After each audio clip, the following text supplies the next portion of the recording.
नमस्कार। एनटीपीसी की इस सीरीज में आज हम हाजिर हैं 23 जनवरी 2021 शिफ्ट 2 से प्रश्नों को लेकर। तो चलिए शुरू करते हैं। पहला आपका क्वेश्चन है, निम्नलिखित में से कौन सी बीमारी वायरस के कारण नहीं होता है। तो देखिए, वायरस के कारण कौन सी बीमारी इसमें नहीं होता है, तो है क्षय रोग, है ना, जिसे आप टीबी भी कहते हो। यह जीवाणु के कारण होता है। ठीक है, चलिए। भारत की संप्रभुता, एकता और अखंडता को बनाए रखना नागरिकों का है, तो ये मूल कर्तव्य है। ठीक है, मूल कर्तव्य है। और वर्तमान में मूल कर्तव्यों की संख्या जो है वो है 11। परमाणु ऊर्जा प्लांट चश्मादित्य कहाँ स्थित है, तो स्थित है पाकिस्तान में। रविकांत एक साइकिल को कितने किलोमीटर प्रति घंटा की रफ्तार से चलाता है और पैदल जो है कितने की रफ्तार से चलता है। तो 40 किलोमीटर की दूरी साइकिल और पैदल चलकर पूरा करने के लिए वह 7 घंटा लेता है। वह इस दौरान कितना घंटा साइकिल चलाता है। तो वह इस दौरान कितना घंटा साइकिल चलाता है, तो मान कर चले 1 घंटा। ठीक है, तो ध्यान से देखिए, ये 1 घंटा साइकिल चलाता है। ठीक है, चाल क्या है, तो 12.5। ठीक, अब ये एक तरह से दूरी हो गया, साइकिल द्वारा तय दूरी। फिर पैदल तय दूरी, तो पैदल जो है ये 3 किलोमीटर प्रति घंटा की रफ्तार से चलता है। और समय कितना ले रहा है, तो 7 घंटा लगा है। और एक्स जो है ये घटा लीजिए। ठीक है, तो यहाँ पर जो है इसकी रफ्तार है पैदल की 3 किलोमीटर प्रति घंटा। तो ये दूरी और ये दूरी मिलाकर टोटल कितना हो गया, 40 किलोमीटर। ठीक है, अब इसमें आप गुणा कीजिएगा तो कितना हो जाएगा, ये आपका हो जाएगा 12.5 एक्स प्लस ये आपका हो जाएगा 7 या 21 और ये -3x बराबर 40। अब आप ये देखिए एक समान है, इनको आप घटा सकते हो। घटाने पर आपको क्या प्राप्त होगा, 12 में 3 घटेगा 9, यानी 9.5x और 21 जोड़ है। ठीक है, इसको इधर ला दीजिए, तो घटाइएगा तो क्या प्राप्त हो जाएगा, 10 में 1 घटेगा 9, 3 में 2 घटेगा 1। अब यहाँ से 9.5 दूनी, है ना, यानी x बराबर कितना हो गया, 2। ठीक है, यानी जो आपको घंटा चाहिए था, है ना, वो आपका यही हो गया जो आपको चाहिए था, है ना। आपका आंसर हो जाएगा कितना, तीसरा। ठीक है, चलिए। वरुण और अनिल के आय का अनुपात जो है इतना है और उनके खर्च का अनुपात इतना है। अगर वरुण और अनिल क्रमशः जो है इतने और इतने रुपए की बचत करते हैं तो उनकी आय कितनी है। तो देखिए यहाँ पर जो है ये मान लें कि वरुण की जो आय है वो 12x है और अनिल की 13x। ठीक है, और इनका खर्च जो है 10y और ये 13y। तो अब देखिए इनका ये ध्यान रखिए, ये आपका किसका हो गया, वरुण का। मतलब कि आप करोगे 12x माइनस 10y बराबर कितना हो जाएगा, 2100। ठीक है, समीकरण 1 कर लीजिए। दूसरा उसी तरह कीजिएगा, ये आपका हो जाएगा 13x, है ना, 13x माइनस 13y बराबर 1300। अगर आप ध्यान दीजिएगा तो ये इसके इक्वल नहीं है और गुणा करेंगे तो आपको ज़्यादा समय लग सकता है। तो आप क्या कीजिए, ध्यान से 13 कॉमन कर लीजिए। कॉमन आप कीजिएगा तो ऐसे हो जाएगा। ठीक है, अब देखिए 13 से ये आपका 100 बार में कट जाना है। ठीक है, मतलब x माइनस वाई बराबर आपका 100 हो गया। अब देखिए अगर बराबर करना है इससे तो 10 से गुना कर दीजिए। 10 से गुना करेंगे तो ये आपका हो जाएगा 10x माइनस 10y और ये आपका हो जाएगा इतना, समीकरण 2। ठीक है, अब इन दोनों को जो है आप क्या कर लीजिए, घटा लीजिए, है ना। इस समीकरण 1 में से ये 2 को घटा दीजिए। तो जब आप घटाओगे तो चिन्ह क्या हो जाएगा, चेंज। ये देखिए माइनस, ये प्लस, ये माइनस। तो देखिए यहाँ से 12 में से ये आप 10 घटा दीजिए, कितना हो जाएगा, 2x। और देखिए 10y और ये कट गया। और 21 में से ये आपका घटा दीजिए, कितना हो जाएगा, तो ये आपका हो जाएगा 1100। ठीक है, अब देखिए 2 से इसमें भाग कर दीजिए तो कितना हो जाएगा, 2 पचे 10, 2 पचे 10, यानी कि x बराबर 550। ठीक है, अब इसमें पूछा जा रहा है कि उनकी आय, मतलब वरुण की आय जो है आपका 12x है। वरुण की आय जो है 12x है, यानी 12 गुणे 550। तो 0, 12 पचे 60, 100 और 12 पचे 60, 6 66। ठीक है, तो ये आपका इतना हो गया। और फिर अनिल के लिए अगर आप जाओगे तो अनिल का जो है 13x है, यानी 13 गुणे इतना, तो 0, 13 पचे 65, 6 और 13 पचे 65, 6 71, यानी आपका आंसर हो गया ये चौथा। ठीक है, चलिए नीचे दिए गए समीकरण का मान ज्ञात करें। तो देखिए ये आपको जो है आप रूल्स आप फॉलो करते ही हैं, है ना, VBODMS। तो पहले आपको इसमें ब्रैकेट हल करना होगा। तो देखिए आप हल करने जाइएगा, ये वाला मान जो है मैं यहाँ पर रख ले रहा हूँ। ठीक है, अब देखिए इसमें पहले आप भाग करोगे, ये क्या हो जाएगा, 2 गुणा, यहाँ पर कुछ हल कीजिए। देखिए 8 3 11, 11 में से 2 घटेगा 9 ना, और 9 में 8 जोड़ दीजिए, कितना हो जाएगा, 9 8 17। ठीक है, फिर आपका ये हो गया 5 में 2 घटेगा 3, तो 17 दूनी आपका हो जाएगा 34, और 34 में से 3 घटाइए, कितना हो जाएगा 31। तो इस तरह से आपका आंसर हो गया दूसरा। ठीक है, चलिए अगला। यहाँ पर आप देख रहे हो कि 6 घंटा 3 दिन के अनुपात का सबसे सरलतम रूप क्या होगा। तो ये आपका है 6 घंटा और 3 दिन। ठीक है, तो देखिए इसको आप घंटे में बदल लीजिए, घंटा में बदलेंगे तो क्या होगा, 24 से गुना। ठीक है, तो 6 एकम 6 और 6 चौका 24। ठीक है, ये खत्म, तो एक और ये चरते 12। तो इस तरह से आपका आंसर हो गया तीसरा। ठीक है, प्रतिदिन 5 घंटा काम करके ए किसी काम को 8 दिन में पूरा करता है, और बी जो है 6 घंटा काम करके उसे 10 दिन में पूरा करता है। तो प्रतिदिन 8 घंटा काम करके दोनों उस काम को कितने दिन में पूरा कर लेंगे। चलिए ध्यान दीजिए, ए जो है 5 घंटा प्रतिदिन काम करता है और 8 दिन लगाता है, यानी 5 गुणे 8। ठीक है, उसी तरह जो है बी जो है ये 6 घंटा करता है और लगाता है 10 दिन। दोनों का एलसीएम आप करोगे, ये 5 8 40 होगा, ये 60 होगा, है ना। इनका एलसीएम कितना हो जाएगा, 120। ये 40 से 120 में कीजिएगा तो कितना आएगा, 3, और ये 60 से कीजिएगा तो 2। ठीक है, तो इनकी कार्य क्षमता निकल गई। अब दे रहा है कि दोनों अगर एक साथ काम करेंगे, यानी ए प्लस बी, दोनों अगर एक साथ काम करेंगे तो क्या होगा। तो आप देख रहे हो, आप क्या कर सकते हो, 120 है ना, और ये कार्य क्षमता क्या है, 3 प्लस 2। और चूंकि ये 8 घंटा प्रतिदिन कर रहे हैं तो 8 से आप मल्टीप्लाई करोगे, देखिए क्या होता है, ये आपका हो जाएगा 15 28 से, यानी कि 15 बार में, और ये आपका हो गया 3 2 5, तो 5 दिन क्या हो जाएगा 15 दिन, यानी कि आपको लगाएंगे 3 दिन। ठीक है, आपका आंसर यहाँ पर क्या हो गया, तीसरा। चलिए अगला है कि ए और बी द्वारा लिए गए समय के 3/4 समय में उससे आधा कार्य करता है। अगर दोनों उस कार्य को करने में 12 दिन का समय लेते हैं तो बी अकेला उस काम को करने में कितना समय लेगा। तो मानकर चलें कि बी जो है 1 दिन समय लेता है। ठीक है, तो बी अगर 1 दिन का समय लेता है तो बी के द्वारा किया गया जो कार्य होगा, बी के द्वारा जो किया गया कार्य होगा वो क्या हो जाएगा, 1/x। ठीक है ना, 1 दिन का ये कार्य आपका हो जाएगा 1 दिन का। तो उसी तरह जो है ए का जो है 1 दिन का अगर कार्य आप निकालोगे लेंगे तो देखिए तो आपका क्या ये हो होगा जाएगा इतना, और इसका 3/4, ये आपका हो जाएगा 1/2x, 4 ऊपर 3 नीचे, ये आपका हो जाएगा 2 दिन का 4। ठीक है, मतलब कि आपका ये हो गया 2/3x। ठीक है, अब ध्यान रखिएगा, प्रश्न से चलेंगे तो ये जो काम किया है 1/x, और ये जो काम किया है 2/3x, ये मिलाकर इनका जो टोटल काम क्या हो रहा है 1/12 हो जाएगा। ठीक है, अब जो है इनका लघुत्तम निकालिएगा तो ये आपका 3x हो जाएगा, एक्स एक्स में कीजिएगा, एक्स कट गया, यहाँ पर बचेगा 3, यहाँ पे 3x खत्म, यानी आपका 2 1/12। अब ये 3 2 आपका हो जाएगा 5 घटा 3x बराबर 1/12। या इसको उल्टा भी आप कर सकते हो, या देखिए यहाँ से कर सकते हो, ये ऐसे कट भी जाएगा, 3 एकम 3 और 3 चौका 12। तो देखिए x से 1 में कीजिएगा x, और ये 5 चौका 30। ठीक है, यानी कि बी द्वारा अकेले जो है इस काम को करने में लगने वाला समय कितना हो जाएगा, 30 दिन। ठीक है, दिए गए श्रृंखला में आगे आने वाले पद का चयन करें। तो इसमें जो है आप अगर देखेंगे तो क्रम से देखिए 1 1 1, है ना, यहाँ से 5 6 7, तो इसके बाद क्या आएगा, 8 ही आएगा, और ये आपका 1 1 है तो 1 ही आएगा, है कि नहीं, 1 8 किसमें आ रहा है, आपका इसमें है ना, ये ओ पी क्यू आर क्रमशः है, सीधा सीधी है, तो आप इसका इसमें पहला हो जाएगा। ठीक है, ज़्यादा ये सोचने वाली बात ही नहीं है। यहाँ पर है, ये आपका जो है बहुपद दिया गया है, और दे रहा है कि इससे अगर भाग करते हैं तो इतना शेष बचता है, तो पी का मान ज्ञात कीजिए। तो देखिए अगर इसे भाग करेंगे, है ना, तो इसका मान क्या आना चाहिए, 0।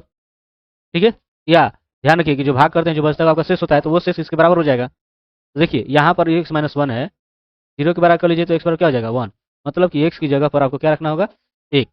ठीक है, तो जहाँ जहाँ आपका x है वहाँ वहाँ 1 रख लीजिए। ठीक है, आप रख सकते हो ऐसे। अब देखिए ये आपका क्या हो जाएगा 1, ये आपका p, ये 2, ये 5 और ये 8। अब यहाँ से देखोगे 8 2 10 हो गया, और 10 1 11। ठीक है, और 11 में से 5 घटेगा कितना हो जाएगा, 6, कितना हो जाएगा, 6 हो जाएगा। ठीक है, और 6, और ये आपका माइनस पी है, ये आपका शेष हो गया, ये शेष इसके क्या होगा बराबर, है ना। मतलब कि आपका जो है 2p बराबर 6 माइनस क्या होगा p। अब ये इधर आएगा तो ये आपका हो जाएगा +6। ये आपका 3p बराबर 6 हो जाएगा, या 3 गुना का 6। तो p बराबर कितना हो गया 2। इसमें आपका आंसर नहीं दिया हुआ है। देखिए, तो हो सकता है कहीं ये मान में गलत हो। ठीक, सपोज मान लीजिए अगर आप इसमें प्लस लेकर चलते हो, मान में ऐसे गलती है, कोई हो सकता है दूसरा हो। ठीक है, तो अगर प्लस लेकर चलते हो तो देखिए क्या हो सकता है। ये आपका प्लस प्लस प्लस प्लस, अब इधर ये आएगा तो क्या होगा, ये माइनस हो सकता है, तो इसमें से आपका घटेगा पी हो जाएगा। तो पी बराबर आपका क्या हो जाता है 6। ठीक है, तो मान में गलत है। चलिए आगे देखते हैं।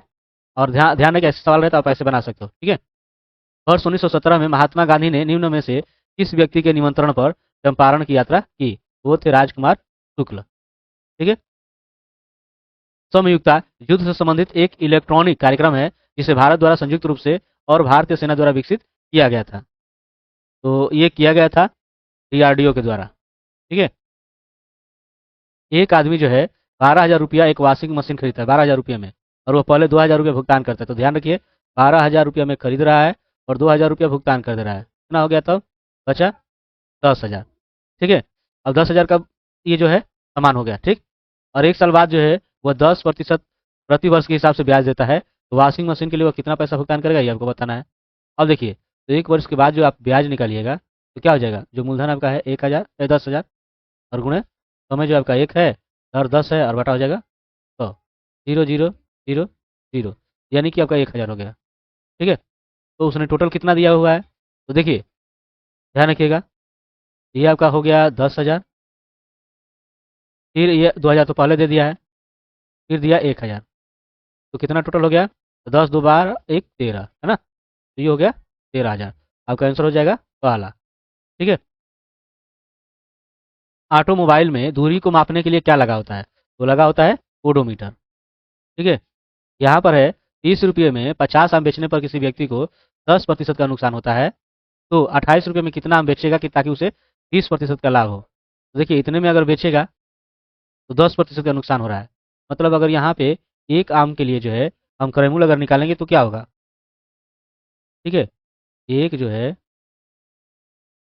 आम के लिए अगर क्रयमूल्य निकालेंगे तो क्या, तो देखिए यहाँ पर है क्या हो जाना है, 30/50, और जो नुकसान आपका हो रहा है क्या, 100 और 10% नुकसान हो रहा है, तो इसका आप कर दोगे। ठीक है, अब इसको हल करने पर आपको क्या मिलेगा, 0 0।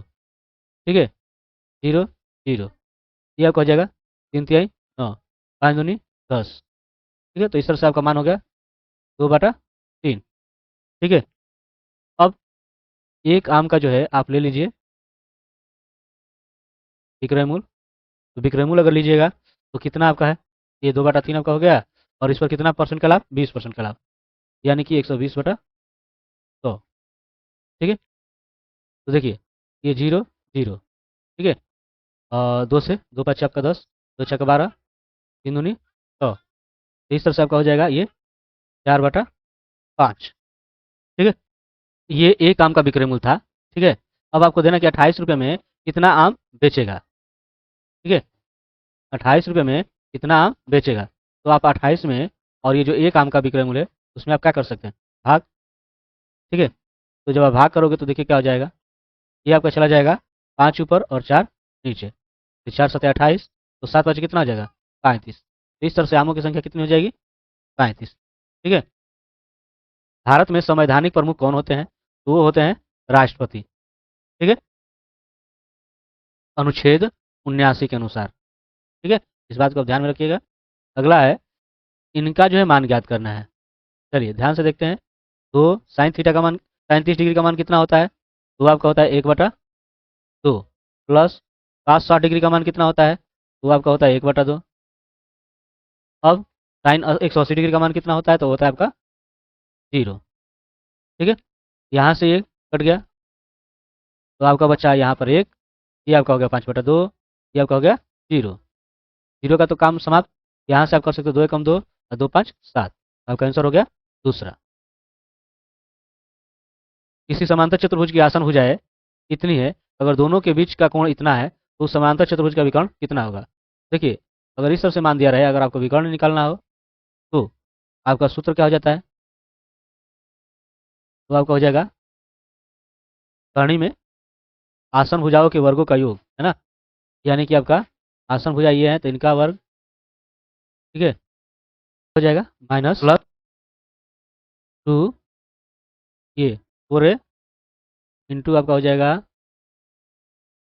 3a, और इसके बाद आपका हो जाएगा cos 60 डिग्री, ठीक है। अब जो है ये आपका हो जाएगा 4×16 a², ये आपका हो जाएगा 3×3=9 a², ये आपका हो जाएगा 4×2=8 8×3=24, ठीक है, 24 a²। और cos 60 डिग्री का मान कितना होता है, वो आपका होता है 1/2।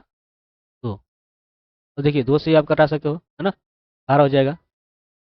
तो आप इनको जोड़िए, ये 16×9 आपका 25 a² हो जाएगा, और ये 12 a², ठीक है। तो इसमें से आपका ये हो जाएगा 13 a², ये आपका बाहर निकल जाएगा, ठीक है। ये आपका हो जाएगा कर्ण 13a, ठीक है, कर्ण 13a। इस तरह से आपका आंसर आपका हो जाएगा कौन सा, इसमें मान गलत दिया गया है, ये जो है यहीं तक रहेगा, यानी आपका यही आंसर होगा, है ना, लेकिन ये रहेगा कर्ण 13, ठीक। यदि किसी फलन का अंश इतना परसेंट बढ़ाया जाता है और हर को इतना परसेंट तक बढ़ाया जाता है तो फलन का परिणाम जो है इतना प्राप्त होता है। तो फलन का वास्तविक भिन्न क्या होगा, तो देखिए यहाँ पर हम ले लेते हैं, ये है आपका x/y, ठीक है, और इसको अगर बढ़ा रहे हैं हम, ये इसका 120%, 20% यानी कि 120 हो जाएगा, ठीक है। ये आपका 50% है तो यानी 150 हो जाएगा। अब इसको आप हल करने जाओगे, और हाँ एक चीज़ है कि इसका परिणाम कितना हो जा रहा है, 5/6। अब देखिए यहाँ से इसको आप हल कर सकते हो, देखिए परसेंटेज बाटा में 100 रखोगे तो ऐसे ही कट जाना है, ये 0 0, 3 से 3 चौको 12, और 3×5 = 15, है ना। तो ये आपका हो जाएगा 4/5 बराबर 5/100, या x/अगर y हो जाएगा, ये देखिए ये इधर जाएगा तो 5 ऊपर और 4 नीचे, तो 5×5 = 25 और 6×4 = 24, ठीक है। तो आपका आंसर हो जाएगा पहला, ठीक है। अंतर्राष्ट्रीय अंतरिक्ष स्टेशन पृथ्वी की सतह से कितनी दूरी पर स्थित है, वो है 400 किलोमीटर की दूरी पर। किसी प्राकृतिक संख्या का अनुपात जो है इतना दिया गया है और उनका गुणनफल इतना है, तो सबसे छोटी संख्या कौन सी होगी, तो देखिए ये जो संख्या है आपकी है 6x आप गुणे 8x, इनका गुणनफल जो है 768 है। ये क्या हो जाएगा, तो देखिए ये 6×8 × x² आपका हो जाएगा 768, ठीक है। तो इधर आकर जो है ये भाग हो जाएगा, ठीक है। अब आप इसे भाग दे सकते हो, तो भाग दीजिए, देखिए क्या हो जाएगा, 6×6 और 6×2=12 और 6×8 = 48, 8 से कीजिएगा, 8×1 = 8 और 8×7 = 48। तो ये जो है आपका हो जाएगा कर्ण में 16, यानी कि x का मान कितना हो गया, 4। अब x का मान 4 हो गया, छोटी संख्या इसमें कौन है, ये 6x है, ठीक है ना। 6×4 यानी 6×4 = 24। तो इस तरह से आपका आंसर हो गया तीसरा, ठीक है। उस वे नारे का चयन करें जो पुरुष धूम्रपान करने वाला और क्रिकेट के बीच के संबंध को दर्शाता है। तो देखिए पुरुष धूम्रपान करने वाला यहाँ पर जो है कोई भी हो सकता है, पुरुष महिला कोई भी, तो ये आपका अलग होगा, ठीक है। फिर दे रहा है कि क्रिकेटर हो तो क्रिकेटर जो है पुरुष भी हो सकता है और धूम्रपान करने वाला भी हो सकता है, तो यह भी आपका हो जाएगा, ठीक है। तो इस तरह से आपका आंसर कौन सा हो जाएगा, ये सी, ठीक है। ये गणित के प्रश्न को हल करने में अतुल ने प्रारंभिक संख्या को 2 से गुणा कर दिया। हार्ड डिस्क किस प्रकार के डाटा संग्रहण का उदाहरण है, तो आप जानते हो कि जो कंप्यूटर सिस्टम में जो स्टोरेज डिवाइस होता है उसमें प्राइमरी जो स्टोरेज होता है वो रैम होता है ना। इसके अलावा जो है जो कैशे मेमोरी होता है वो होता है, ठीक है। इसके अलावा जो है आपका हार्ड ड्राइव हो गया, जो ये हार्ड डिस्क जिससे आप कह रहे हो। इसके अलावा जो है आपका SSD इस समय आ रहा है, SSD हो गया, फ्लैश ड्राइव हो गया, ऑप्टिकल ड्राइव हो गया, USB ड्राइव हो गया। ये सब सेकेंडरी के उदाहरण है, किसके, सेकेंडरी के उदाहरण है, ठीक है। ये रहा आपका 1 से लेकर 25 तक के प्रश्नों का हल। बाकी के प्रश्नों को लेकर हाजिर होंगे अगले वीडियो में, तब तक के लिए धन्यवाद।